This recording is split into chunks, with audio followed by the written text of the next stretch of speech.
45 రోజుల వ్యవధిలో ఈ గవర్నమెంట్ ఎన్డీఏ గవర్నమెంట్ వచ్చిన తర్వాత 36 హత్యలు జరిగినాయి ఒకసారి, 31 ఒకసారి, గవర్నర్ గారికి ఇచ్చిన రిపోర్ట్లో 30 అని ఒకసారి.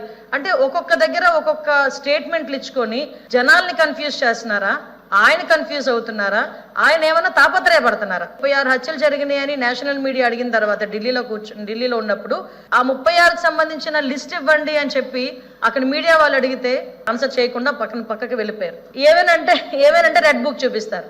సుమారుగా ఒక 500 పైగా దాడులు జరిగినాయి, 1000కి పైగా ఆస్తులను ధ్వంసం చేశారు అని చెప్పి ఫిగర్లతో సైతం ఇన్ని రకాలుగా ఆయన మాట్లాడిన తర్వాత నాకు అర్థమైంది ఏంటంటే ఆయనకు ఒక్కొక్కసారి అధ్యక్ష ఆయన ఆలోచన ఎలా ఉంటుందంటే పాత ఆయన చేసినవన్నీ ఇప్పుడు జరిగినాయి అన్న అపోహలో ఉన్నారో ఏంటో నాకైతే అర్థం కావట్లేదు అధ్యక్ష. చాలా క్లియర్ గా 36 హత్యలని చెప్తున్నారు కదా, గవర్నర్ గారికి మీరు 31 రాశారనుకోండి, పోనీ 31 దాని మీదే మేము ఆగుతాం.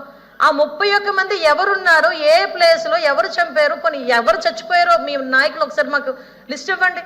ఆ లిస్ట్ ఇవ్వండి, మేము దాని మీద చర్యలు తీసుకుంటామని చెప్పి స్ట్రైట్ అవే హోమ్ డిపార్ట్మెంట్ తరఫున నేను అక్కడ చంద్రబాబు నాయుడు గారు గవర్నమెంట్ తరఫున మేమందరం సిద్ధంగా ఉన్నామంటే ఈ రోజుకి ఎందుకు అధ్యక్ష నేమ్స్ ఇవ్వలేకపోతున్నారు?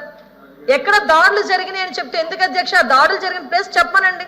ఇక్కడ మేమందరం ఎమ్మెల్యేలు, ఎమ్మెల్సీలు, మంత్రులు, ఇక్కడ అందరూ కూడా మంత్రులు ఉన్నారు అధ్యక్ష, ఎమ్మెల్సీలు ఉన్నారు అధ్యక్ష.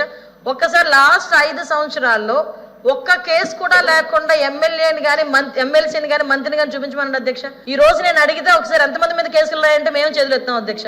ఒక్కసారి ఎవరైనా చేతులు ఎత్తే పరిస్థితి ఏదైనా ఉందంటే ఎవరి మీద కేసులు ఉన్నాయా?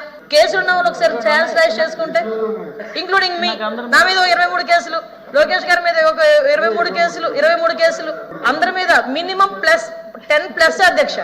అంటే ఇన్ని కేసులు మా మీద పెట్టి ఈ రోజు మేము ఏదో వాళ్ళ మీద కేసులు పెట్టామని చెప్పి తిరిగి మా మీద క్వశ్చన్ చేయడం అధ్యక్ష.